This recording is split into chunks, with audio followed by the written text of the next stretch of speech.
नमस्कार, मी निखिल. द पॉलिटिक्समध्ये आपल्या सगळ्यांचं अगदी मनापासून स्वागत. राज्यातील नगरपरिषदा आणि नगरपंचायतीच्या निवडणुकांचे निकाल अखेर जाहीर झालेले आहेत. 21 डिसेंबर रोजी हे निकाल जाहीर करण्यात आलेले आहेत. साधं पहिल्यांदा आपण जेव्हा बघितलं निवडणूक आयोगाचा जो कार्यक्रम होता पूर्वीचा, त्यानुसार 2 डिसेंबरला मतदान होणार होतं आणि 3 डिसेंबरला या निवडणुकांचे निकाल जाहीर करण्यात येणार होते. पण असं न होता काही निवडणुकांच्या किंवा काही नगरपरिषदांच्या निवडणुकांमध्ये आक्षेप घेण्यात आले होते. ते प्रकरणं कोर्टापर्यंत गेली आणि त्यामुळं काही नगर परिषदांच्या निवडणुका ह्या पुढे ढकलण्यात आल्या होत्या आणि त्यामुळं उच्च न्यायालयाच्या निर्णयानुसार ह्या सगळ्याच निवडणुकांचे निकाल मग आता 21 डिसेंबरला जाहीर करण्यात यावेत असं अ, उच्च न्यायालयानं सांगितलं होतं आणि त्यानुसारच आज या सगळ्या निवडणुकांचे निकाल एकसाथ जाहीर केले जात आहेत. म्हणजे यामध्ये 288 पैकी 246 या नगर परिषदा, नगरपालिका आहेत आणि 42 नगरपंचायती आहेत. त्यामुळं या सगळ्या निवडणुकांचे निकाल आपल्याला बघायचे आहेत. या निवडणुकांच्या निकालामधून नक्की कोणत्या गोष्टी पुढे आलेल्या आहेत, कोणते 5 ते 7 महत्त्वाचे फॅक्टर्स या निवडणुकीमधून पुढे आलेले आहेत, ते देखील बघायचं आहे. पण सर्वात आधी आपण या निवडणुकांचे निकाल काय लागलेत, ते कोणाच्या बाजूचे आहेत, या सगळ्यांबद्दल माहिती घेऊयात. आत्तापर्यंत म्हणजे 3 वाजेपर्यंत हा व्हिडिओ रेकॉर्ड करताना जे नंबर्स हाती आलेले आहेत, त्यानुसार 288 नगरपालिका आणि नगरपंचायतीपैकी भाजपनं जवळपास 120 ठिकाणी स्वतःचा नगराध्यक्षपदाचे उमेदवार निवडून आणलेले आहेत भाजप पक्षाचे. त्यानंतर 54 ठिकाणी शिंदेंच्या शिवसेनेचे नगराध्यक्षपदाचे उमेदवार विजयी झालेले आहेत.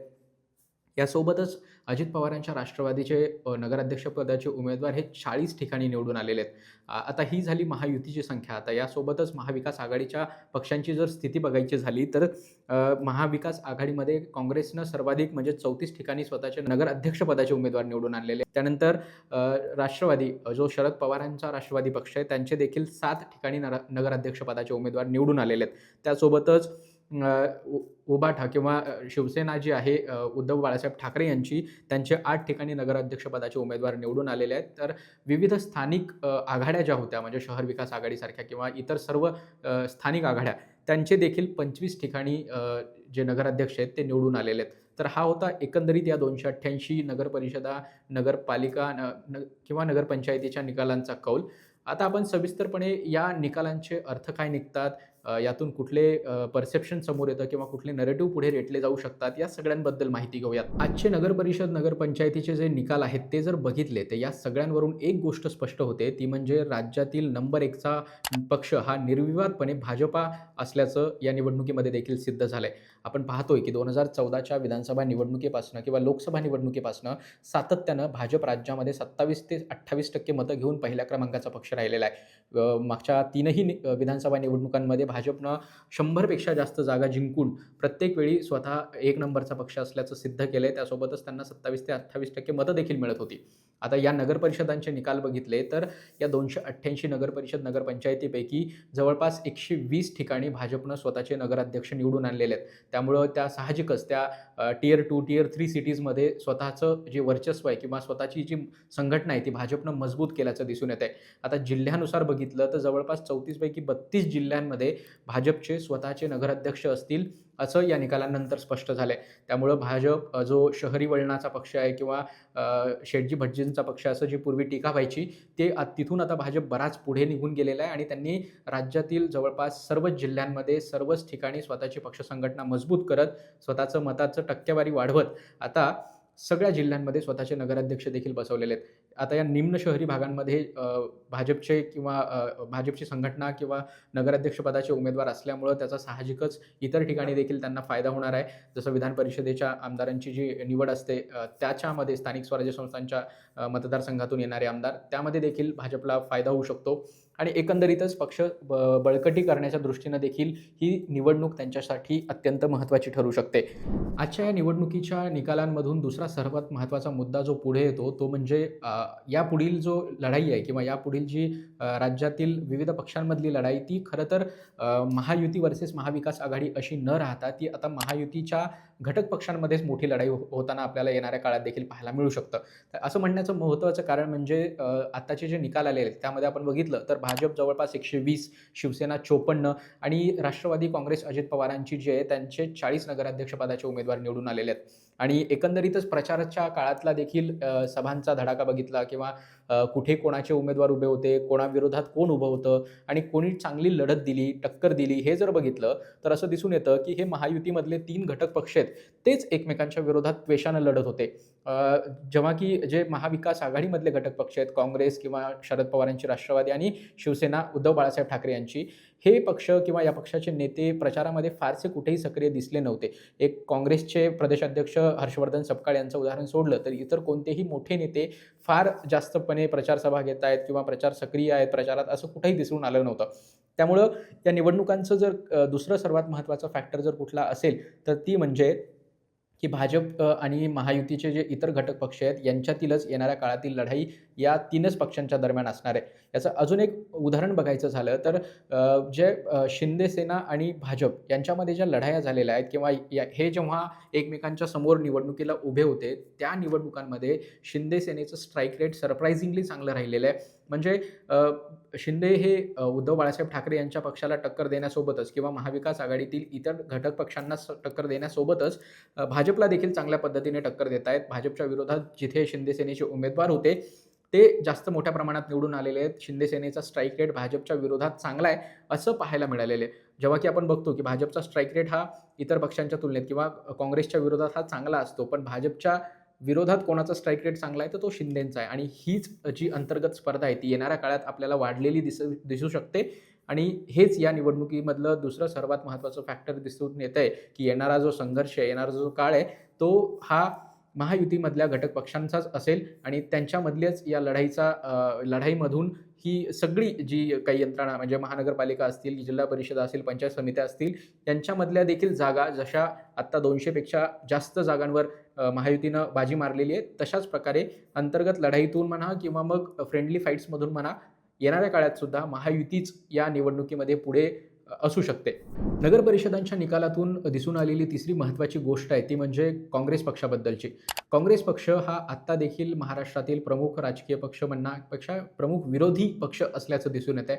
इतर पक्षांची कामगिरी जेव्हा सिंगल डिजिटमध्ये आहे, नगराध्यक्षपदाच्या कामगिरीबाबत बोलायचं झालं तर तेव्हा काँग्रेसनं 34 ठिकाणी उमेदवार निवडून आणलेले आहेत. आणि त्याहून महत्त्वाचं म्हणजे जो काँग्रेसचा बालेकिल्ला समजला जायचा विदर्भात, तिथे देखील आत्ता 2014 नंतर ती परिस्थिती नक्कीच बदलली होती. पण आता पुन्हा एकदा ज्या 34 जागा नगराध्यक्षपदाच्या काँग्रेसच्या निवडून आलेल्या आहेत, त्यामध्ये जवळपास 25 जागा या एकट्या विदर्भातून निवडून आलेल्या आहेत. त्यातही चंद्रपूरसारखा जो जिल्हा आहे, जिथून काँग्रेसचे गटनेते येतात विधानसभेचे, विजय वडेट्टीवार, त्यांच्या चंद्रपूर जिल्ह्यामध्ये त्यांनी जवळपास 8 ठिकाणी स्वतःचे उमेदवार हे नगराध्यक्षपदाचे निवडून आणलेले आहेत. त्यामुळं काँग्रेसनं चंद्रपुरामध्ये देखील चांगली कामगिरी केल्याचं पाहायला मिळतंय. यासोबतच एकंदरीत विदर्भाचं बघायला झालं तर 100 जागांपैकी नगराध्यक्षपदाच्या जवळपास 50 ठिकाणी भाजपचे नगराध्यक्षपदाचे उमेदवार निवडून आलेले आहेत आणि त्याखालोखाल 25 ठिकाणी काँग्रेसचे नगराध्यक्षपदाचे उमेदवार निवडून आलेले आहेत. त्यामुळं काँग्रेसचा जो बालेकिल्ला समजला जायचा विदर्भ तो अजूनही त्यांच्याकडे चांगल्या स्थितीत असल्याचं दिसून येते. कारण जवळपास 25 ठिकाणी आणि एकूण 34 ठिकाणी नगराध्यक्ष आलेले असताना फक्त 25 नगरसेवक नगराध्यक्ष एकटा विदर्भातून येतात, ही काँग्रेससाठी तशी समाधानकारक बाब म्हणायला हवी. आणि यासोबतच काँग्रेससाठी चिंतेची दुसरी गोष्ट आहे ती म्हणजे जर नगराध्यक्ष असू देत किंवा मग इतर नगरसेवक नगर परिषदांमधले, तर यांच्या निवडणुकीमध्ये जर काँग्रेस पक्षावर विश्वास ठेवण्यात आलेला नाही आहे तर तो म्हणजे मुद्दे उपस्थित करण्याच्या दृष्टीने आपण याकडे पाहायला हवं. मागच्या महिनाभरात असू देत किंवा त्याआधीची 6 महिने, वर्षभर जेव्हापासून विधानसभा निवडणूक झाली आहे, काँग्रेस पक्ष हा सातत्याने वोट चोरीचा नॅरेटिव्ह पुढे घेऊन जाताना दिसतोय.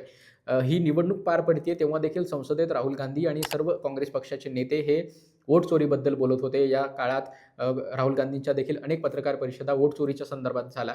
त्यामुळं वोट चोरी हाच काँग्रेसचा प्रमुख विरोधी मुद्दा होता सरकारच्या विरोधातला, हेच दिसून येत होतं. पण आता जर निवडणुकांचे निकाल बघितले आणि त्यातली काँग्रेसची कामगिरी बघितली तर असं दिसून येतं की लोकांना फार हा मुद्दा तसा पटलेला नाही आहे. आणि याचमुळं सातत्यानं भाजप किंवा इतर महायुतीमधले घटक पक्ष चांगली कामगिरी करतायत आणि त्या प्रमाणात जर काँग्रेसची कामगिरी बघायची झाली तर ती अत्यंत कमी आहे असंच दिसून येतं. त्यामुळे आपण कुठले मुद्दे उपस्थित करतोय हे काँग्रेस पक्षाला अजूनही समजत नाही आहे का, किंवा लोकांना हा मुद्दा पटत नाही आहे वोटचोरीचा, हेही काँग्रेस पक्ष किंवा काँग्रेस नेतृत्वाला दिसून येत नाहीये का?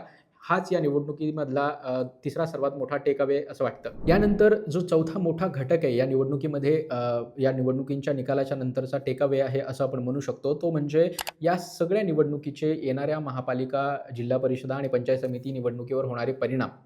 आपण बघतो की सत्ताधारी जो असतो त्याला एक ॲडव्हांटेज असतो निवडणुकांमध्ये आणि अशाच प्रकारचा ॲडव्हांटेज आत्ताच्या नगरपरिषद, नगरपंचायत निवडणुकीमध्ये भाजपला किंवा महायुतीला झाल्याचं दिसून येतो आणि हाच ॲडव्हांटेज आता येणाऱ्या महापालिका आणि जिल्हा परिषदा निवडणुकीमध्ये सुद्धा भाजपला होऊ शकतो. हे आत्ताच्या या निवडणुकांवरून दिसून येत आहे.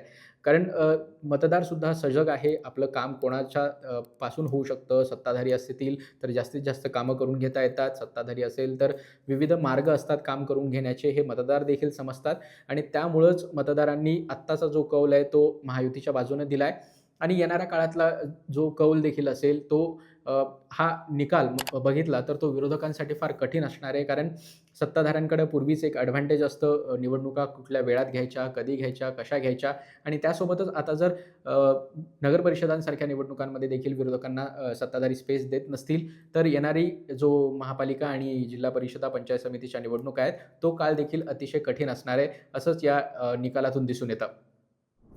या निकालातून दिसून आलेली सर्वात महत्त्वाची दुसरी गोष्ट म्हणजे भाजप आणि इतर महाविकास आघाडी किंवा महायुतीमधल्या जे नगराध्यक्षपदाचे उमेदवार आहेत त्यासोबतच अनेक ठिकाणी स्थानिक आघाड्या ज्या आहेत त्यांना देखील मतदारांनी पसंती दिलेली आहे. त्यामुळं जिथे जे स्थानिक उमेदवार काम करत आहेत किंवा जिथे ज्या स्थानिक इंडिव्हिज्युअल कॅन्डिडेट्सचं चांगलं वर्चस्व आहे, अशा ठिकाणी देखील उमेदवारांना चांगली संधी ही मतदारांनी दिलेली आहे असं दिसून येतंय. म्हणजे जवळपास 25 ठिकाणी इतर उमेदवार जे आहेत ते निवडून आलेले आहेत नगराध्यक्षपदाच्या रेसमधले किंवा स्थानिक आघाड्यांचे उमेदवार निवडून आलेले आहेत. त्यातून असं दिसून येतं की हे जे आता नगराध्यक्षपदाचे उमेदवार जे निवडून आलेले आहेत इतर, ते देखील भाजप किंवा इतर महायुतीचे पक्ष जे आहेत ते त्यामध्ये सहभागी होऊ शकतात. कारण या निवडणुकांमध्ये अपात्रतेचा असा कुठलाही निकष नसतो. त्यामुळे निवडून आल्यानंतर त्यांनी कोणाला समर्थन द्यायचं, कोणाला नाही द्यायचं, याकडे आता ते पक्षाचे आहेत आणि त्यांनी पक्ष बदलू शकत नाही, अशा दृष्टीने बघता येणार नाही आहे. कारण याचं उदाहरण बघायचं झालं तर श्रीवर्धनमधून जे अतुल चौगुले निवडून आलेले आहेत, ते शिवसेना युविटी पक्षातर्फे निवडून आलेले आहेत. पण आत्ताच चर्चा सुरू झाली आहे की ते शिंदेच्या शिवसेनेमध्ये सहभागी होतील. ही चर्चा आत्तापासूनच सुरू व्हायला लागली आहे. त्यामुळं जे 25 इतर नगराध्यक्षपदाचे उमेदवार निवडून आलेले आहेत, ते देखील येणाऱ्या काळात हे सत्तेच्या दिशेने वाटचाल करतील याबद्दल काही शंका नाही आहे. पण एवढ्या सगळ्या उमेदवारांना जनतेनं संधी देणं ही देखील खूप मोठी गोष्ट आहे. जेव्हा की भाजपसारखा पक्ष किंवा महायुतीतले इतर घटक पक्ष अत्यंत मजबूतपणे निवडणूक लढत आहेत. अशा स्थितीमध्ये या अपक्ष उमेदवारांना जनतेनं पसंत करणं किंवा जनतेनं काम करण्याची संधी देणं ही फार मोठी गोष्ट समजल्या जाते. नगरपरिषदांच्या या निवडणुकीमधलं 6वा जो मोठा फॅक्टर दिसून येतो तो म्हणजे जर कोकणाची स्थिती बघायची झाली तर कोकण हा शिवसेनेचा बालेकिल्ला समजला जायचा. शिवसेना कुठे वाढली असेल तर ते आधी मुंबई, नंतर कोकण आणि मराठवाडा अशा भागांमध्ये शिवसेनेचा विस्तार झाला असं सांगितलं जायचं. पण हळूहळू आपण जर बघत राहिलो, आधी लोकसभा आणि त्यानंतर विधानसभा निवडणुकांमध्ये शिवसेना जी उद्धव ठाकरे यांची शिवसेना समजली जायची, त्यांना हळूहळू जागा कमी होत गेल्या होत्या आणि नगरपरिषद निवडणुकीमध्ये तर अशी स्थिती आहे की उद्धव ठाकरे यांच्या शिवसेनेकडे नगराध्यक्षपदाचा फक्त कोकणामध्ये एकच उमेदवार निवडून आलेला आहे आणि तो देखील आता इतर पक्षामध्ये जातो की काय अशी स्थिती आहे.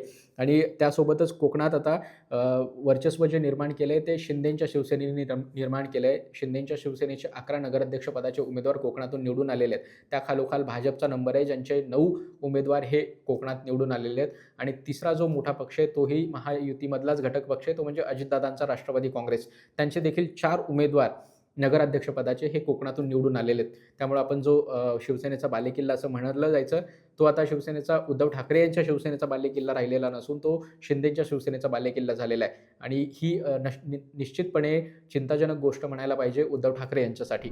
आपण कोकणाची चर्चा केली, त्यानिमित्तानं कोकणामध्ये जे राणेबंधू एकमेकांच्या विरोधात लढत होते त्यांच्याबद्दल देखील बोललं पाहिजे. कोकणामध्ये ज्या कणकवली आणि मालवण या 2 नगरपरिषदांच्या निवडणुकांची बरीच चर्चा झाली, पंचायतीच्या निवडणुकांची. तर इथं देखील शिवसेनेनं बाजी मारल्याचं दिसून येतं.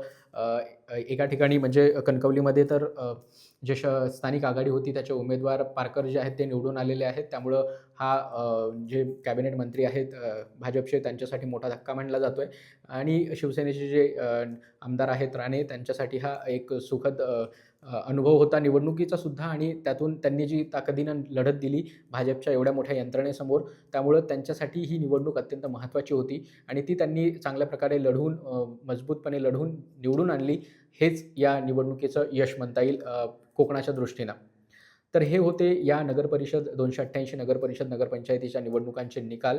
या सगळ्या निकालाबाबत तुम्हाला काय वाटतं? तुम्ही कुठल्या नगरपरिषद किंवा नगरपालिका भागातून येता आणि ती तुमच्या भागातल्या या निकालांची काय स्थिती आहे, या सगळ्याबद्दल आम्हाला कमेंट करून नक्की कळवा आणि नगरपरिषद, नगरपंचायत किंवा येणाऱ्या महानगरपालिका आणि जिल्हा परिषदांच्या निवडणुकीचे सर्व अपडेट्स जाणून घेण्यासाठी द पॉलिटिक्सला लाईक, शेअर, फॉलो, सबस्क्राईब करायला विसरू नका. धन्यवाद.